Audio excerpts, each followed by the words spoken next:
Hey, welcome to turn 9. I've reset and it's been a couple days since I played turn 8, and I'm going to change one movement. It occurs to me that I'm making the exact same mistake up here that I've done before. Putting one unit next to somebody means that if he gets shot, there's no one else to do something. He's going to get shot, he's going to get disrupted, he's going to be stuck there.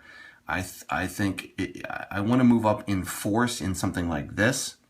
And since I'm not ready to do that because I want to deal with this guy, instead of moving him here, we're going to move him right here because this guy's disrupted. So there's no worry about the intense fire dots in that hex. I'm okay with that. Now over here, I'm going to stick with this gamble. I'm moving up into here in force. And if red activates again, although we've had 2 red activations in a row, so I'm thinking like, maybe we won't get a red, but if we were to get a red this turn, at least some of them would be okay. They wouldn't all be hit, and then we could bring these tanks into the battle as well. So I feel okay committing that many up there and gambling that. Okay, so that's that redo. All right, in the amphibious phase. This is actually rather interesting. We've got some movements to do. I'm going to have to pick up the camera here. So remember, I was moving this guy, which I'm still think was legal to move him this way from his starting place. He's been waiting the whole time. So 1, 2, and I guess this guy's just going to go 1, 2. This guy's going to move here. I assume they have to stop once they hit the beach, right? They can't go, 1, 2, something like that. 1, 2 gets him out of that red fire zone, which is a good thing. And what do we have? We've got some engineers here. They will just go up into the beach here. This guy will go here, I guess. And I guess these guys will go here. So reinforcements have landed. We've got this guy's at risk of red. I doubt he's going to make it without getting hit at least once. And this guy is at risk of red as well. But overall, not so bad. We're close. We're very, very close. All right. Oh, and this is turn 9, isn't it? So the R action is now active. And now the game gets a lot more complicated, in my opinion. The R action, for me, is the busiest action and requires the most work. Okay, the event card. LVT commandeered for wounded. Lose 1 LVT step.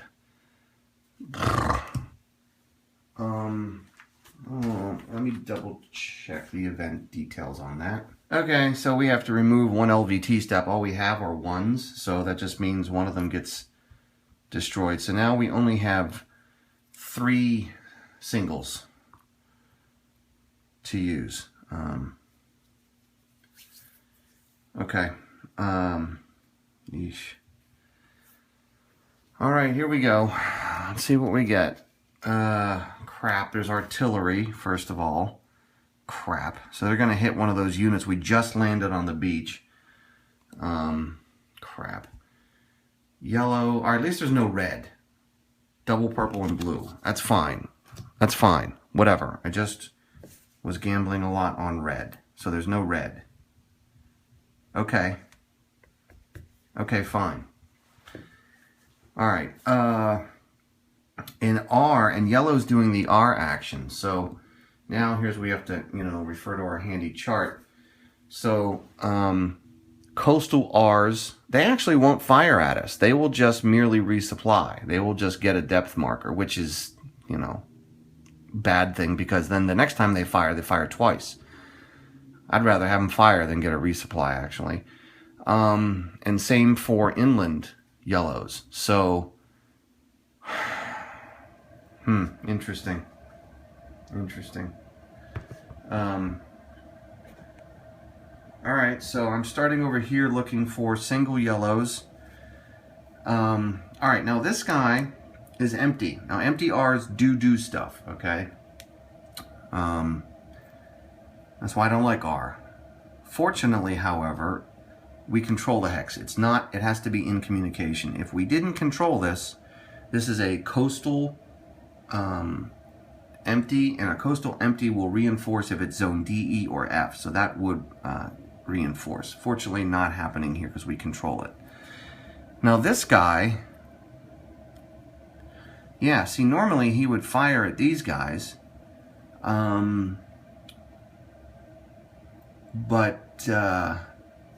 So he's an inland R with someone in his field of fire, and he will resupply. That is not good because inland depth is tough. Again, I've said this before, this is where I usually screw up. This bird's beak is tough. Definitely want to take him out because I want to get that artillery removed. But after that, I'm not even sure if we're going to head up there. I don't know what we're going to do. All right. Searching for... Now here's an inland eye with no units in his field of fire. So he wants to redeploy. And he wants to move to an unoccupied position within 3 hex. So he's like, okay, you're not coming to me, I'm going to come to you. So he can only go 3, so 1, 2, 3, 4. He can't come over here. So he's going to come down here. And this bird's beak, this is exactly what happens every game. It seems like this bird's beak just fills up. Units start coming this way. So I'm assuming he's going to go 1, 2, 3 and plop into there. Now, this is an interesting situation. I believe... You know, you're only supposed to check a unit once per phase. So, you know, per the card, we're doing yellow. Blue's going to come up, right? And he just moved to a blue. So if you're not tracking that, you could mistakenly activate him twice. So I put a disruption marker like that to remind myself, hey, don't check that again. So, okay. All right. These are, oh, that's yellow. And that has some, nuts. And that has someone in his field of fire, and so he's also going to resupply.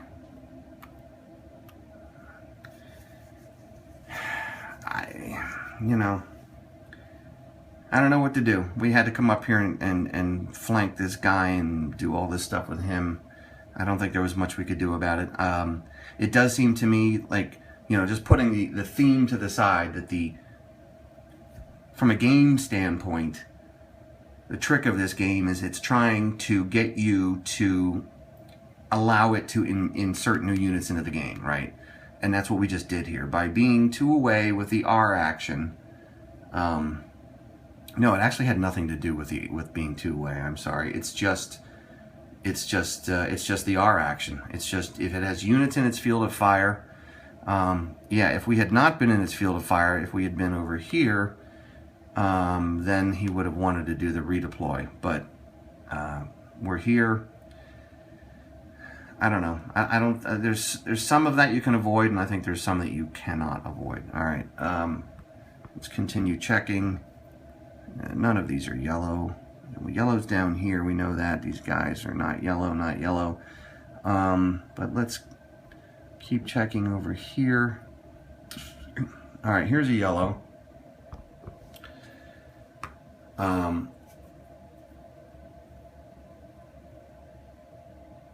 Okay, a yellow coastal. A yellow coastal with no one in his field of fire. On turns 1 to 10, he's going to stay there and keep manning the artillery position. And then, this is a rather clever part of the game, starting on turn 11 and later, these units start saying, oh, you know what? They're on the island. There's no point in me hanging back here. Then he's going to want to start redeploying, and then he's going to start moving 3, and he'll start moving over inland towards our units. But right now, it's still early enough. He says, you know what? I think my orders are to stay here and man the gun. All right. Now we've got purple, double purple with the A action. And I find it helps me sometimes to refresh myself on the action before I check it. So coastal A is going to just fire. Coastal inland A is going to move and try to do close combat. Okay, that's with people in their field of fire.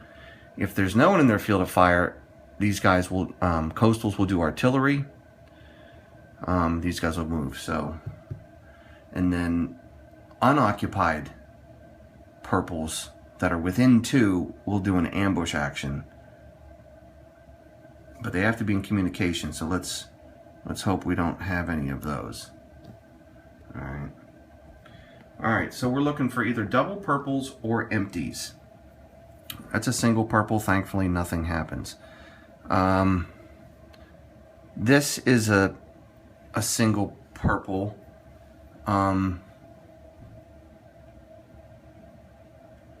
That's an empty purple. Empty A on the coastal does nothing, so we can ignore. Okay, that's double yellow. Single purple there. Double purple, this tank. All right, now tanks do something special. So a tank with a P action is going to advance and then fire. Yuck. And advancing is 4 hexes, and he will swap. Huh. Would he swap with this guy, I wonder? Let me check. Okay, this is mildly confusing. It says conduct an advance as described in the default action above. The default advance action is, excuse me, is conditional. It's not an automatic advance. It says advance if no units are in the tank's field of fire. Well, there are units in the tank's field of fire because of the extended range, right? So there's nothing actually in the purple, but he is extended. He's in the extended tank field of fire. So I'm going to interpret this as, since a unit is in the tank's field of fire, he's not going to advance. So it's not going to be an advance in fire. It's just going to be a fire. Okay. And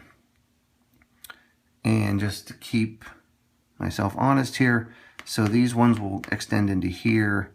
Yeah, I think these guys are the only ones who are in the tank's field of fire.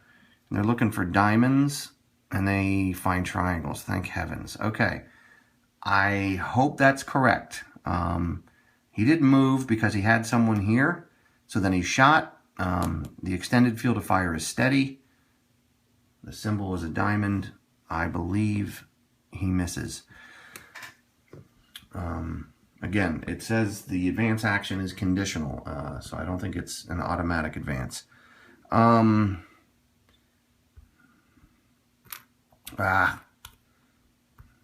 Knocking stuff over. Okay, we're doing coastal A's do nothing. Here's an inland A, but fortunately we control it. The tank controls it, I believe, even with 1 step, and that's a 2-step infantry, so that controls it. So that's not even in communication, so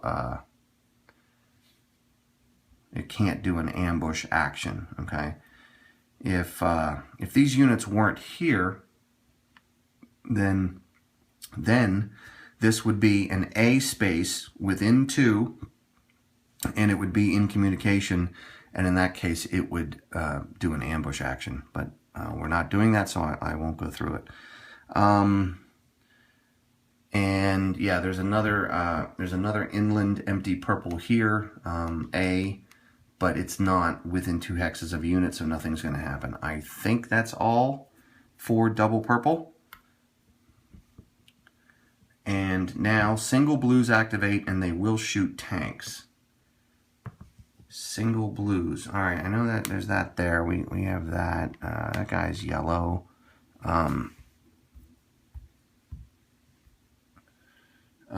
Okay, there's no special action, so I don't have to worry about that bit of business. Now, here's the case where I might have forgotten and I might have, you know, done something with this guy. So I'm just going to remove that reminder to myself. He's red, purple, red. None of these guys are blue. Or, yeah, that's the blue, right. Okay, but he doesn't activate. All right, and now we have the artillery strike, which is any 4. And I took the advice of a viewer, and I'm using a 12-sided die now. I believe they're down to 10. They certainly have at least 4. So they will fire at, no, they're going to hit this guy in the water. They will fire at beach approach, okay, boom, and then water. So now we look in the water, and this guy's a diamond. So he will take the hit. Yeah. Didn't think he was going to make it unscathed.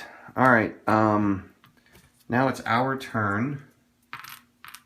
So I'm going to put out the all the action, the free action markers, and I'll just do that off camera to save a little time. Okay, I've added the free action markers, and I've got to remember to remove disruption from yellow and purple. And there's no blue to be removed. This is tough.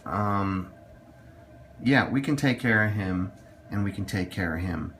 But I want to be able to at least disrupt these guys as well to quiet them down for next turn.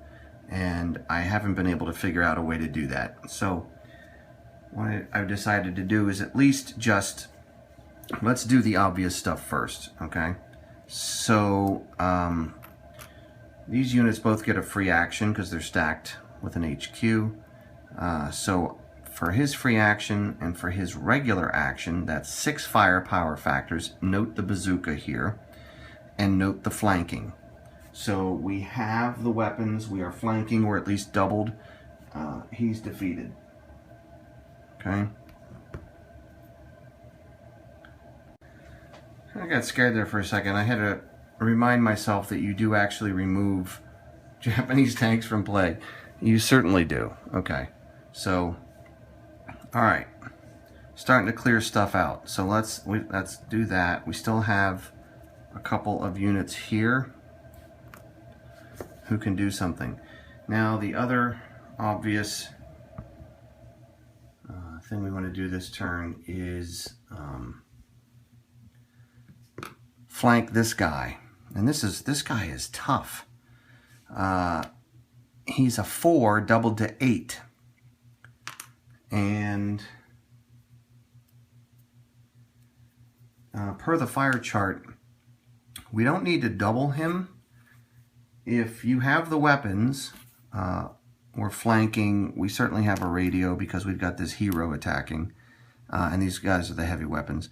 If you have all the weapons and your strength is greater but not doubled, he will be defeated. So we only need to really get to 9, which we could do with this stack alone. Okay, because the hero could provide 1 extra point, but then he wouldn't be flanked. So yeah. So this guy down here, in concert with this guy here, led by the hero, do a flank attack of, what is that, 12. And like I said, he's defeated. And since he's in communication, and since I have to look this up every single time, I believe he goes just into the reserve box, right? Yeah, that's pretty awful. I mean, if we wanted to, instead of doing that, we could, I don't know, even if we close combat him, if we close combat him, no. All right, he's just going to go here. I'll just take what the game's given us. Okay. Boy, that guy was tough, wasn't he? So that's gone. All right. Then the other sort of obvious thing is to close combat this guy, because that's the only way you can get rid of him. But this is actually an interesting consideration. It's going to cost us one of our 2 remaining actions to either put this guy on top or both of these guys on top. And it's honestly not obvious to me which one we would want to do. Whoops. I mean, we're probably going to take some hits. So do we go in with these 2 and allow this guy who's already in a weakened state hopefully absorb the hits? Yeah, let's try that. Let's try that. So, whoops. He's disrupted. So at least we're going to get first shot. Okay. All right.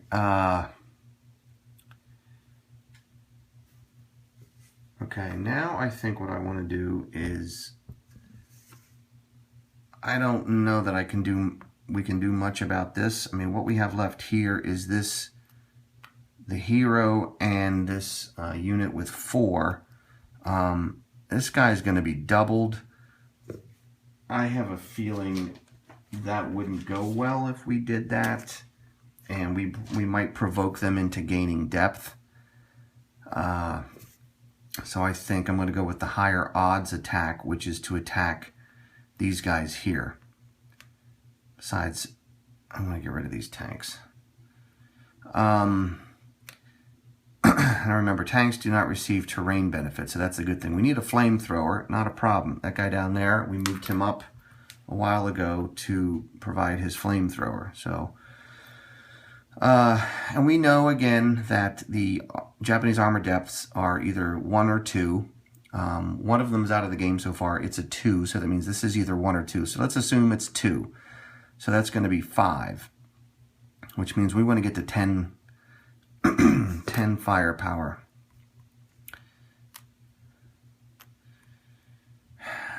Now, we can get to 10 using these 2, but we don't have an action to activate them. I don't think I've been doing a good job. Our other HQ is here. And that might be something we do, is maybe we move this guy over to here or something. He's not really granting a lot of free actions the way I brought him over here because we needed him to call in. I can't remember at this point. It's a couple days ago. We need, excuse me, we needed him to call in like naval fire or something. So that's why we brought him over. So there was a good reason to, but now we need more free actions. So I think what we're going to do is we didn't use this stack. So tanks can join in an attack under certain conditions. One is, are they adjacent? One is, are they adjacent to an attacking infantry? And they are. So we're going to bring both of these guys in, which is a 2 and a 4. So that's 6 factors are joining 5 factors for 11 factors. Okay, so do you have a machine gun? Well, actually, it's a good thing we are using the tanks, because the tanks are now providing the machine gun, which we didn't previously have. We had the flamethrower, but we didn't have a machine gun. So, yes, we have a flamethrower and a machine gun. Are you doubled? Yes. Reveal the depth marker and compare again. Okay, excellent, excellent. So his special requirement is artillery. Guess who provides artillery? Tanks do. So we're at doubled. 4, and we've got, whatever, 11. And it's turn 1 to 10, so we will eliminate the depth marker and disrupt the unit. If it were turn 11 or later, we would get them both, but we're not there yet. So goodbye to you and good riddance. Is that our first depth marker eliminated? At least inland. All right, at least that chills him out for a turn. And we have this, right? We did this.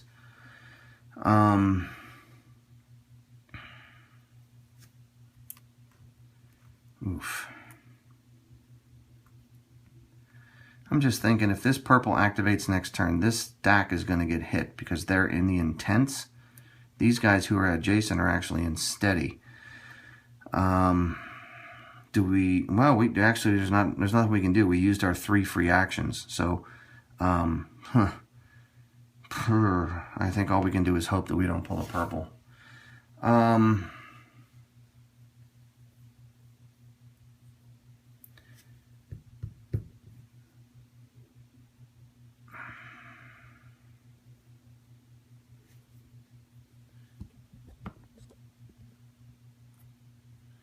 You know, maybe what we're going to do is we're going to take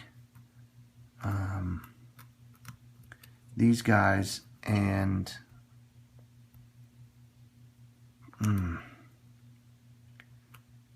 yeesh.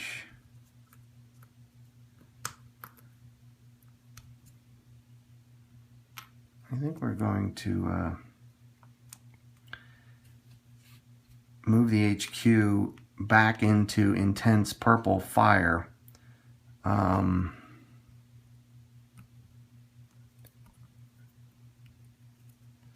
But that way he's going to give, and then we're moving this guy here.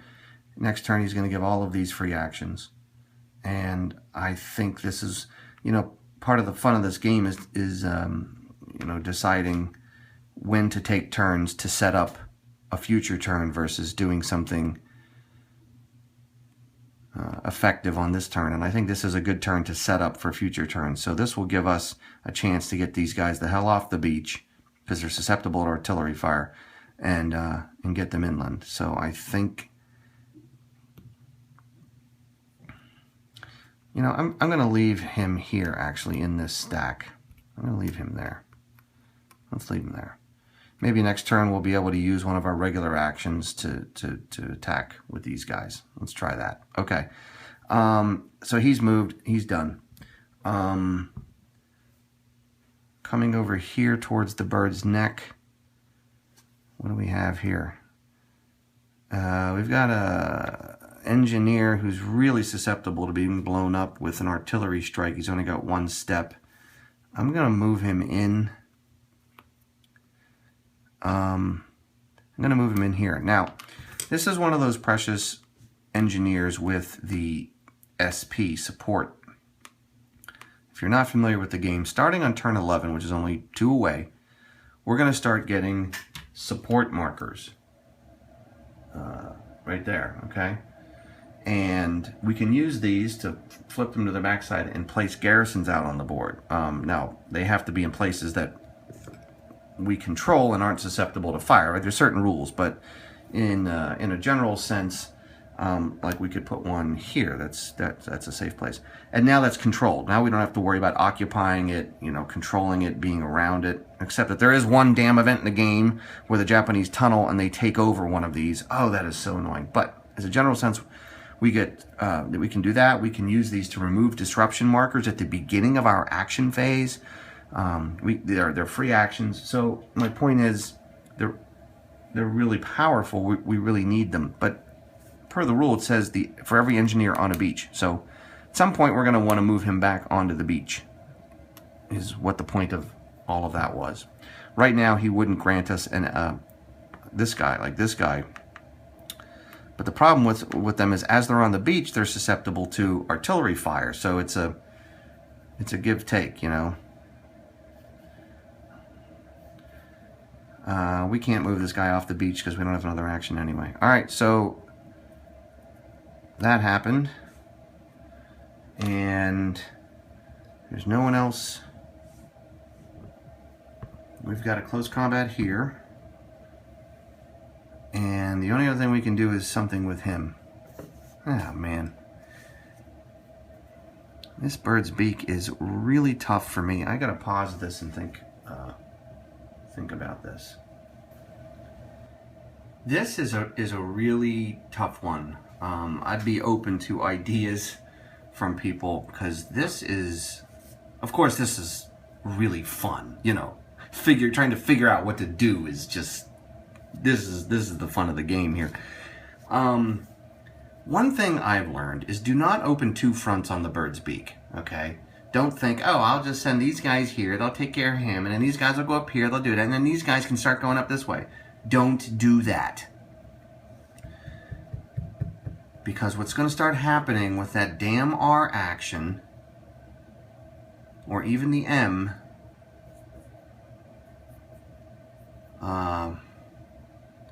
is that units are going to start, depth markers and other reserve units are going to start coming into the game. So this guy here is a pro and a con. On the pro side, he's controlling this, so no one's going to be able to reinforce into here, okay? And where he's in, obviously. On the downside, I feel like it's just a matter of time before red activates. What is it? It's a red diamond, and he's already reduced once. It's just a matter of time before a red diamond comes up and he gets shot. So, you know, do you leave him there and say just hold that as long as you can, just keep staying there and keep, an argument could be made for that. That's what we ask them to do, is control those hexes and keep people. And that might be right. I mean, as soon as I'm saying that, I'm going, hey, that sounds pretty good. But I think what I'm going to do is this. I'm going to back them off 1, 2 onto here. All right. So now the implication of this is this cannot reinforce because it's 3 away, 1, 2, 3. But this now can. But you know what? Because I could move him back into here. All right.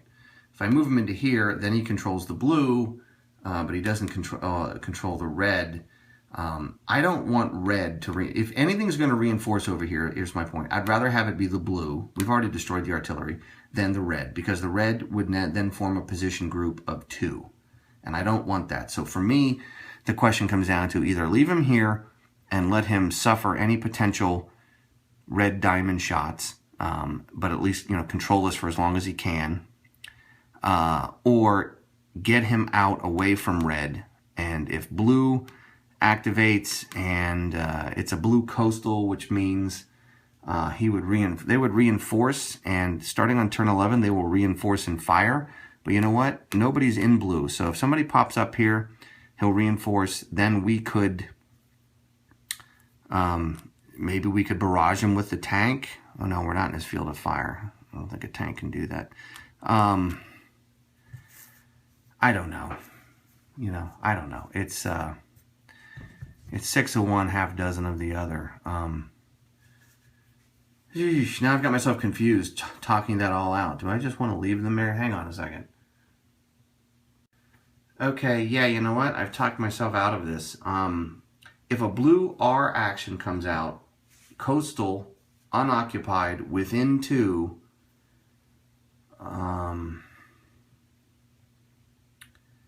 and in communication is going to place a reserve unit and a depth marker. So I think we're going to ask him,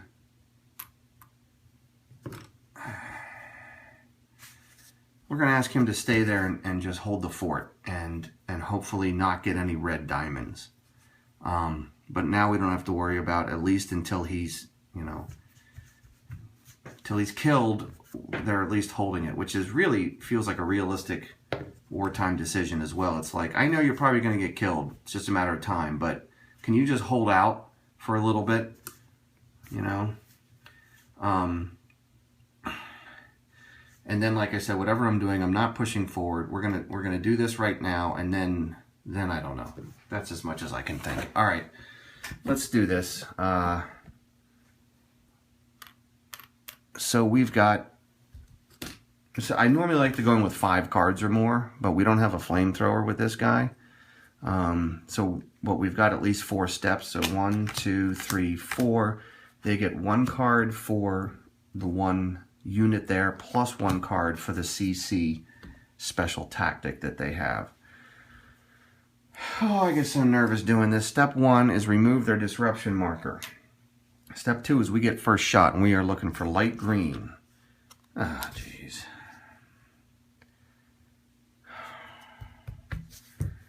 It's a CC reinforced, so all kinds of bad stuff happens. It comes in revealed. Oh, it's tactical reinforcements. There's something special here, and I gotta pause the camera. Okay, I hope I got this right. I think we just execute the tactical reinforcement. It does definitely come in revealed, and I think we just execute the tactical reinforcement rules, which says remove that, draw one of these Japanese reserve units, and place it on the inland hex, unoccupied inland, nearest to the position from which you drew this. Okay, this is coastal, don't forget. So it's going to be either 1, 2, 3, 4 or 1, 2, 3, 4. And lower numbered position. So I think it's going to go up there. I think that's correct. But they also get a card to their pile, which they then fire. Of course they hit. Of course. It's unbelievable. It's uncanny. And we lose a card, which would have been a hit. And we fire back, and we get a hit, and we win. Yeah, I think that's correct, right? Yeah, they hit us, reduced, discarded a card. Then we fired back, and we hit them. So, and I believe, like I said, the tactical reinforcement just happens like that. All right, so this guy was killed in close combat. He goes into eliminated units, so he doesn't go into the reserve quite yet. And I put those cards back on top of the deck. All right, those guys lived, which was awesome. And two things happened. One is we now occupy the hex. Whoops. So we destroy the artillery, and they're disrupted. Whew. Okay. Overall, pretty good turn. I'm going to stop the camera and reset for turn 10, but still a very, very tenuous situation.